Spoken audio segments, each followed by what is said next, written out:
আবৃত্তি করছি কবি জসীমউদ্দিনের লেখা আসমানি। আসমানি রে দেখতে যদি তোমরা সবে চাও, রহিমদ্দির ছোট্ট বাড়ি রসুলপুরে যাও। বাড়ি তো নয় পাখির বাসা, ভেন্না পাতার ছানি, একটুখানি বৃষ্টি হলে গড়িয়ে পড়ে পানি। একটুখানি হাওয়া দিলে ঘর নড়বড় করে, তারই তলে আসমানিরা থাকে বছর ভরে। পেটটি ভরে পায় না খেতে, বুকের কখান হাড় সাক্ষী দিছে অনাহারে কদিন গেছে তার। মিষ্টি তাহার মুখটি হতে হাসির প্রদীপ রাশি, থাপড়েতে নিভিয়ে দিছে দারুণ অভাবাসী।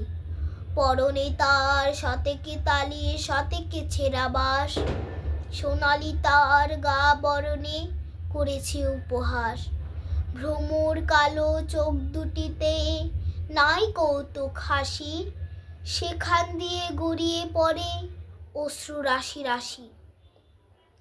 বাঁশির মতো সুরটি গলায় ক্ষয় হলো তাই কেঁদে, হয়নি সুযোগ লয় যে সুর বাঁশির সুরে বেঁধে।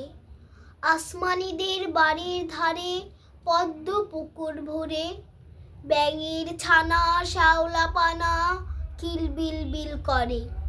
ম্যালেরিয়ার মশক সেথা বিষ গুলেছে জলে, সেই জলেতে রান্না খাওয়া আসমানিদের চলে। আসমানিদের বাড়ির ধারে পদ্ম পুকুর ভরে, সেই জলেতে রান্না খাওয়া আসমানিদের চলে। পেটটি তাহার দুলছে পিলে, নিতুই যে জ্বর তার, বৈদ্য ডেকে ওষুধ করে পয়সা নাহি আর। ধন্যবাদ।